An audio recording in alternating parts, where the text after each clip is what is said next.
how are you? Today we discuss chapter 1 class 10th history. Chapter name is nationalism in Europe.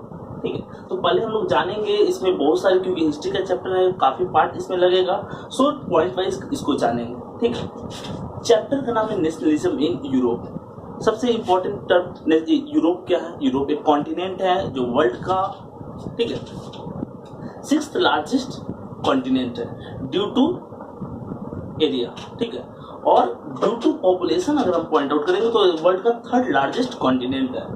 Nationalism in Europe हम इसमें point out करेंगे कि 18th century में और 17th century में Europe का condition क्या था, क्या यूरोप में यूनिफिकेशन था, क्या यूरोप के जो डिफरेंट स्टेट्स थे, डिफरेंट जो नेचुरल बाउंड्री थे, तो क्या वो एक नेशन स्टेट थे, इस चैप्टर में हम लोग जानेंगे. या अगर कोई नेशन स्टेट नहीं था तो नेशन स्टेट बना कैसे, यूनिफिकेशन उनके बीच में कैसे आया, इन सब सारे चीजों को हम लोग पॉइंट आउट करेंगे. ठीक है, फ्रेडरिक सोरियो, आप अगर बुक ओपन करते हो फर्स्ट पेज में फ्रेडरिक सोरियो के बारे में डिस्क्राइब है. फ्रेडरिक सोरियो कौन थे? एक इंपॉर्टेंट पर्सन, एक फ्रेंच आर्टिस्ट थे. ठीक है, फ्रेडरिक सोरियो कार्टोग्राफर भी थे. Cartographer means a person who makes map, उनको कार्टोग्राफर बोलते हैं. फ्रेडरिक सोरियो एक आर्टिस्ट भी थे. ठीक है, 1848 में फ्रेडरिक सोरियो ने विजुलाइज किया. किस चीज को विजुलाइज किया? इमेजिन किया, इमेजिनरी थिंकिंग थी उनकी, और एक बुक को लिखे थे जिस बुक का नाम था the dream of the world wide democratic. ठीक है, उन्होंने विजुलाइज किया था, क्योंकि अगर हम फोकस करेंगे यूरोप की हिस्ट्री के बारे में और 17th और 18th सेंचुरी में, तो यूरोप का हिस्ट्री, यूरोप के जो डिफरेंट कंट्री थे उनका कंडीशन बहुत ज्यादा अच्छा नहीं था. कहीं पे डिक्टेटरशिप थी, ठीक है, कहीं पे मोनार्की थी, और मोनार्की में एब्सोल्यूट मोनार्की थी जहां पे सिटीजन के पास कोई राइट नहीं था. तो फ्रेडरिक सोरियो ने विजुलाइज किया था.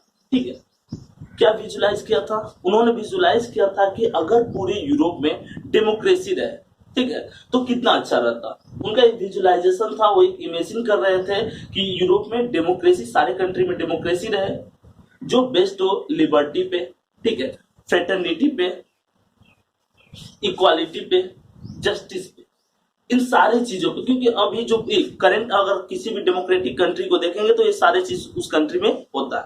तो उनका विजुलाइजेशन था कब? 1848 में, मिड 19th सेंचुरी में. ठीक है, एक आर्टिस्ट थे. कहाँ के आर्टिस्ट थे? फ्रांस के आर्टिस्ट थे. फ्रांस का लैंग्वेज भी फ्रेंच है और फ्रांस के लोग को भी फ्रेंच कहते हैं. एब्सोल्यूटिस्ट का मीन्स क्या होता है? एब्सोल्यूटिस्ट का मीन्स होता है अनकंट्रोल्ड, डेस्पोटिज्म को जो फॉलो करे, जिस पे किसी का कंट्रोल ना हो. ठीक है, राइट हियर अ गवर्नमेंट और ए सिस्टम ऑफ रूल, एक कोई भी गवर्नमेंट या एक ऐसा system that has no restriction on the power exercise. बोल रहा है कि अगर वो कोई भी डिसीजन ले रहा है, अगर वो कोई पावर उसके पास है और उस पर वर्क कर रहा है, तो उसके पास कोई कंट्रोल, किसी का उस पर कंट्रोल नहीं है. ठीक है, उसको एब्सोल्यूटिस्ट बोलते हैं, या इसी का सिनोनिम्स होता है डेस्पोटिज्म. ठीक है, और यूरोप के मैक्सिमम जो रूलर थे उस टाइम वो डेस्पोटिज्म को फॉलो करते थे. नेक्स्ट पॉइंट आपका आता है utopian vision. Utopian vision means क्या होता है? यूटोपियन इमेजिनरी थिंकिंग, ठीक है, जो रियल में एग्जिस्ट ना करता हो. पूरे so ideal society, so ideal means ऐसा जिसमें हर कुछ अच्छा रहे. फ्रेडरिक सोरियो एक ऐसी सोसाइटी का इमेजिन कर रहे थे उस टाइम में जिसमें सारे चीज सिटीजन को राइट मिला रहे, सब चीज उनके अकॉर्डिंग चले, जो कि पॉसिबल इतना आसान नहीं था. ठीक है, स्टैचू ऑफ लिबर्टी, अगर आप पेज फर्स्ट देखते हो तो उसमें एक फिगर आपको देखने को मिलता है, एक स्टैचू देखने को मिलता है जिसका नाम स्टैचू ऑफ लिबर्टी है, जो अमेरिका में है. ठीक है, इसके पीछे स्टोरी है कि जब अमेरिकन वॉर ऑफ इंडिपेंडेंस चल रहा था, तो अमेरिकन वॉर ऑफ इंडिपेंडेंस में फ्रांस ने अमेरिका को हेल्प किया था. ठीक है, किसके अगेंस्ट? ब्रिटिशर्स के अगेंस्ट. और जब अमेरिकन वॉर ऑफ इंडिपेंडेंस हो गया तो फ्रांस वाले जो थे अमेरिका को एक गिफ्ट दिए. किस चीज को? स्टैचू ऑफ लिबर्टी गिफ्ट दिए थे फ्रांस के लोग अमेरिका को. ठीक है, स्टैचू ऑफ लिबर्टी में अलग अलग कंट्री को सिंबलाइज किया गया वहां पे. ठीक है, इनका जो विजुलाइजेशन था कब था? मिड 19th सेंचुरी में था. ठीक है, लिबर्टी का मीन्स कि जो नेशन स्टेट बन चुके हो, जहां के लोगों के पास अपने राइट्स है. तो कुछ कंट्री को दिखाया गया है कि वो लिबर्टी को क्रॉस कर चुके हैं, स्टैचू ऑफ लिबर्टी को क्रॉस कर चुके हैं. कुछ कंट्री जो है उस लिबर्टी, स्टैचू ऑफ लिबर्टी के पास में है, और कुछ कंट्री काफी पीछे है. इसका मतलब हुआ कि लिबर्टी किसने गेन कर लिया है, किसके पास उस टाइम तक कॉन्स्टिट्यूशन आ गया था, किस नेशन के पास कॉन्स्टिट्यूशन था और उसके अकॉर्डिंग वो वहां पे रूल कर रहे थे। स्विट्जरलैंड और अमेरिका को दिखाया गया है कि उस टाइम तक वो क्या लिबर्टी को गेन कर चुके थे, इसलिए स्टैच्यू ऑफ लिबर्टी के वो आगे रहते हैं। क्योंकि एक चीज हम लोग जानते हैं, अमेरिका वॉर ऑफ इंडिपेंडेंस 1776 में हुआ था। कब हुआ था? 1776 में। और इससे काफी पहले का टाइम, यानी कि अमेरिका उस टाइम वॉर ऑफ इंडिपेंडेंस यानी कि वो जीत चुका था अपना इंडिपेंडेंस। किसके अगेंस्ट? ब्रिटिशर्स के अगेंस्ट। ठीक है, तो जो कंट्री लिबर्टी गेन कर चुके थे उनको स्टैचू के पास दिखाया गया है, क्रॉस कर चुके स्टैचू को।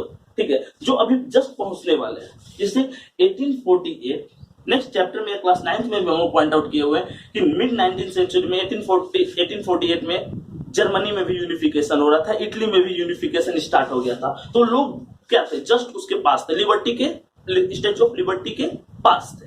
ठीक है, और कुछ कंट्री उसके काफी पीछे थे जो बाद में चलकर 20th सेंचुरी में उनको इंडिपेंडेंस मिला, उसके बाद वहां पे कॉन्स्टिट्यूशन अप्लाई हुआ। ठीक है, लिबर्टी एज फीमेल फिगर, क्योंकि अभी तक जो हम 18th सेंचुरी की बात करें या 19th सेंचुरी की बात करें तो मैक्सिमम कंट्री के पास तो लिबर्टी थी नहीं, कॉन्स्टिट्यूशन अप्लाई नहीं था। ठीक है, मैक्सिमम कंट्री के पास मोनार्की थी और उस मोनार्की में वुमेन को राइट नहीं था। वुमेन अपने अकॉर्डिंग वोट नहीं कर सकते हैं, अपने अकॉर्डिंग वो सोशल लाइफ स्पेंड नहीं कर सकते हैं। सो वुमेन, क्योंकि अगर कोई रिवॉल्यूशन कर रहे हैं तो वुमेन का इम्पैक्ट भी उसमें रहे, रिवॉल्यूशन पावरफुल वैसा है। इसीलिए जो इंडिपेंडेंस सिंबल था या लिबर्टी का जो सिंबल था वो फीमेल फिगर माना गया। ठीक है, इसी चैप्टर में हम लोग जानेंगे आगे के पॉइंट में कि जो एलोगरी होगा सिंबलाइज करेंगे। ठीक है, अगर हम इंडिपेंडेंस में किसी बेस पे लोगों को यूनिफाइड करना चाहते हैं तो वहां पर फीमेल फिगर को माना गया है। ठीक है, यूटोपियन विजन हम लोग कर चुके हैं। स्टैच्यू ऑफ लिबर्टी मेरा यहां तक हो गया। अमेरिका का इंडिपेंडेंस गेन किया तो 1776 में। अर्नेस्ट रेनन एक इकोनॉमिस्ट थे। ठीक है, अर्नेस्ट रेनन जो थे एक फ्रेंच इकोनॉमिस्ट थे। ठीक है, अर्नेस्ट रेनन का एक सबसे इंपॉर्टेंट पॉइंट आता है, अभी तक जो पूरा पॉइंट हो रहा था कि नेशन स्टेट, कि कौन से कंट्री नेशन, किस जगह को या किस पार्टिकुलर एरिया को, किस किंगडम को हम एक नेशन कह सकते हैं।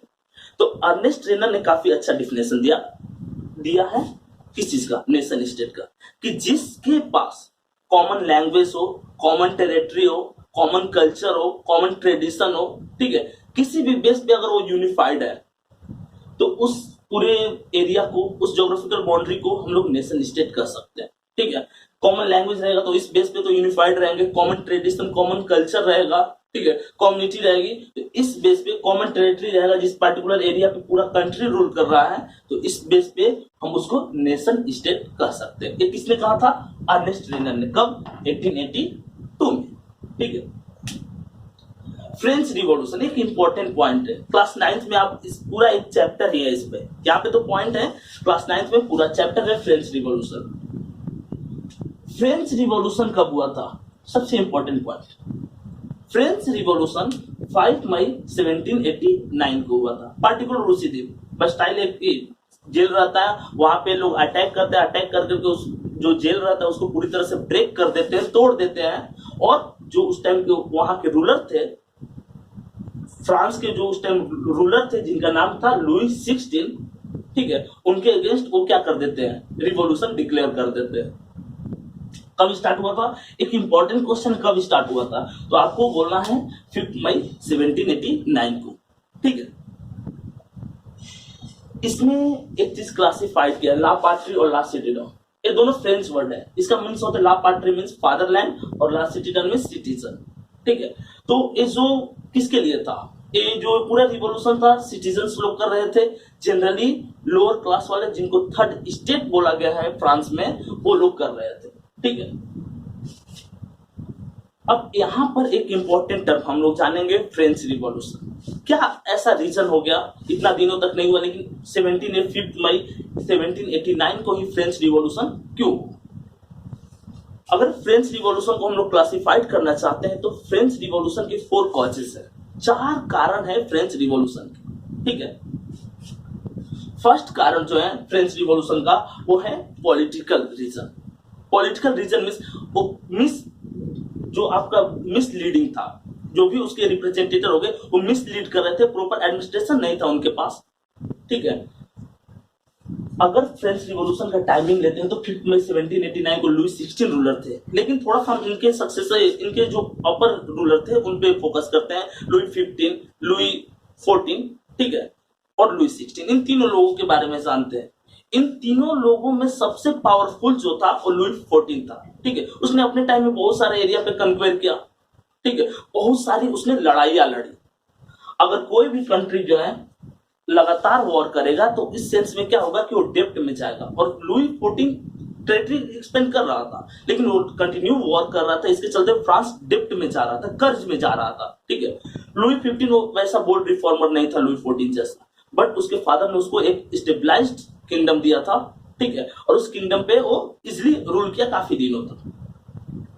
सबसे अगर हम इसमें वीक रूलर बोलेंगे तो लुई 16 थे, ये बोल्ड रिफॉर्मर भी नहीं थे। अगर लुई 16 कोई डिसीजन लेते थे तो बैक ट्रैक अपने डिसीजन से जल्दी हो जाते थे। इसके बाद इनकी जो वाइफ थी मैरियाना एंटोनियो, ठीक है, वो बैड एडवाइजर थी, और लुई 16 जो थे अपनी वाइफ की हर बात मानते थे। ठीक है, थर्ड पॉइंट है डिसीजन लेने की इनके पास कैपेसिटी नहीं थी। ये हुआ आपके political cause. Political cause means कि जितने भी रूलर हुए वो ऐसा वेल एडमिनिस्ट्रेशन स्टेबलाइज नहीं किए, लगातार फ्रांस को डेप्ट में ले गए, और डेप्ट में रहते हुए फ्रांस की जो एडमिनिस्ट्रेटिव सिस्टम थी वो क्या हुई, डिस्प्लेस होने लगी। 5 मई 1789 को सेकेंड कॉज जाएंगे सोशल कॉज पे। जो फ्रांस का सोशल डिवीजन था इसमें काफी डिफरेंसेस देखने को मिलता है।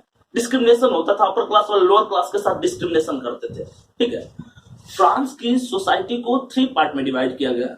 उस टाइम फ्रांस की सोसाइटी जो थी वो 3 पार्ट में डिवाइड थी, सेम वैसा ही जैसा हम लोग के यहाँ वर्णाश्रम सिस्टम को फॉलो किया जाता था, कैसे प्रीस्ट, क्षत्रिय, वैश्य, शूद्रास, सेम उसी तरह से फ्रेंच सोसाइटी भी 3 पार्ट में डिवाइड थी।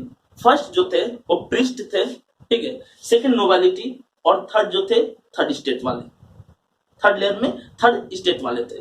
ठीक है, यहाँ पे पावर जो था वो क्लेर्जी और नोबिलिटी के पास थे। Nobility means royal family member वाले या higher class large feudal lords जो थे वो नोबिलिटी के पार्ट थे। ठीक है, क्लेर्जी मींस जो पोप, जो चर्च से रिलेटेड रिप्रेजेंटेटिव होते थे वो। ठीक है, यहाँ पर एक पॉइंट करेंगे, फर्स्ट, सेकेंड और थर्ड, क्लेर्जी, नोबिलिटी और थर्ड स्टेट वाले। ठीक है, फ्रांस का 10% फर्टाइल लैंड जो था वो क्लेर्जी के पास था। फर्टाइल लैंड फोकस कीजिएगा यहाँ पे। 25% नोबिलिटी के पास था। किसी भी कंट्री का 100% लैंड तो फर्टाइल नहीं हो सकता, और जो बेकार का लैंड था, अनप्रोडक्टिव, अनएग्रीकल्चरल लैंड था, वो थर्ड स्टेट वालों के पास था, और उनको इस लैंड का टैक्स देना पड़ता था, नोबिलिटी और क्लेर्जी को। ठीक है, लगातार रिप्रेस किया जाता था थर्ड स्टेट वाले को। अगर हम पॉपुलेशन भी देखते हैं तो 1 लाख पॉपुलेशन क्लेर्जी का था, 4 लाख पॉपुलेशन इनका था, और 95% पॉपुलेशन जो था वो आपके थर्ड स्टेट वालों का था, 95% पॉपुलेशन। ठीक है, फिर भी डिस्क्रिमिनेशन इनके साथ होता था, टैक्स इनको पे करना पड़ता था, फर्स्ट और सेकंड स्टेट वाले को कोई टैक्स पे नहीं करना पड़ता था। ठीक है, इतनी ज्यादा टॉपसी टर्वी एडमिनिस्ट्रेशन सिस्टम हो गई इस टाइम में कि लुई 16 को 175 ईयर के बाद स्टेट जनरल की बैठक बुलानी पड़ती है। स्टेट जनरल क्या है? स्टेट जनरल जिसमें कि रिप्रेजेंटेटिव होते हैं। ठीक है, किसके रिप्रेजेंटेटिव होते थे? थर्ड, तीनों स्टेज वाले के, और दोनों साथ में मिलकर के मेजर डिसीजन यही लोग लेते थे। ठीक है, थर्ड जो कॉज है इकोनॉमिकल कॉज। इकोनॉमिकल कॉज में 1789 में फ्रांस में बहुत ज्यादा ठंड पड़ती है, काफी ज्यादा कोल्ड होता है, क्रॉप्स फेल कर जाते हैं, फूड प्राइसेस इंक्रीज कर जाती है, फेमाइन वाली सिचुएशन आ जाती है, और राजा लगातार, जो किंग जो था, लगातार टैक्स इंक्रीज कर रहा था सिटीजन पर। और एक मेजर रीजन था किस चीज का? ये मेजर रीजन था फ्रेंच रिवॉल्यूशन का। फोर्थ जो है इंटेलेक्चुअल कॉज। इंटेलेक्चुअल कॉज में जो वहां के स्कॉलर थे, ठीक है, वोल्टेयर, रोसियो और मोंटेस्क्यू, ये लोग अपने थॉट्स को लिखते थे। उस टाइम प्रिंटिंग प्रेस का इन्वेंशन हो चुका था, तो उनके थॉट्स को लोग पढ़ते थे, वो मोनार्की के अगेंस्ट लिखते थे। ठीक है, तो उस थॉट्स को पढ़ करके लोगों के अंदर एग्रेशन आ रहा था मोनार्की एडमिनिस्ट्रेटिव सिस्टम के अगेंस्ट। ठीक है, the revolutionaries declared the French nation to liberate the people of Europe from despotism. Means French revolution ही वो आईना दिखाया पूरे यूरोप वाले को या पूरे वर्ल्ड को कि आप डेस्पोटिज्म को नहीं फॉलो कर सकते हैं, आप डेस्पोटिज्म के अंदर नहीं रह सकते, आप उसके अगेंस्ट रिवॉल्यूशन कर सकते हैं। ठीक है। Lower middle class from Jacobian clubs, जो थर्ड स्टेट वाले थे क्लब बनाए थे जिनकी स्पेशल ड्रेस होते थे। ठीक है।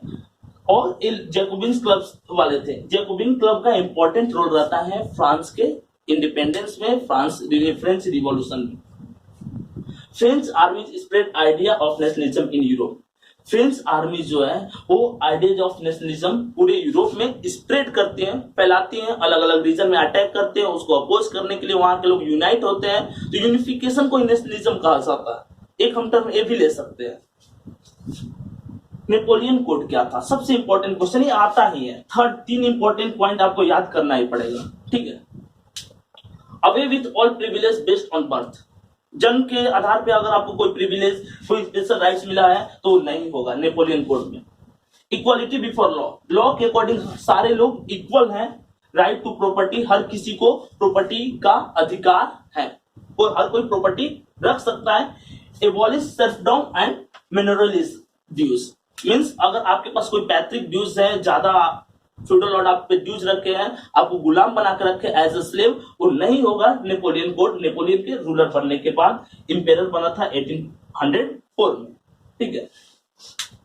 गिल्ड रिस्ट्रिक्शन, जो ट्रेड ऑर्गेनाइजेशन थी टाउन में, उस ट्रेड ऑर्गेनाइजेशन को एबॉलिश किया किसने? नेपोलियन ने। ठीक है। ट्रेड ऑर्गेनाइजेशन जो थी, न्यू ट्रेडर्स को एंट्री नहीं होने देती थी मार्केट में, ऐसे सिस्टम को उसने एबॉलिश किया, हटाया। Transport and communication system were removed. ठीक है। और ट्रांसपोर्ट और कम्युनिकेशन सिस्टम को क्या किया था? वो इसको इंप्रूव किया था। ठीक है। इंप्रूव किया था। ठीक है। मिनरलिज्म को रिमूव किया था और इसको इंप्रूव किया था। ट्रांसपोर्ट एंड बोल रहा है कि कम्युनिकेशन सिस्टम।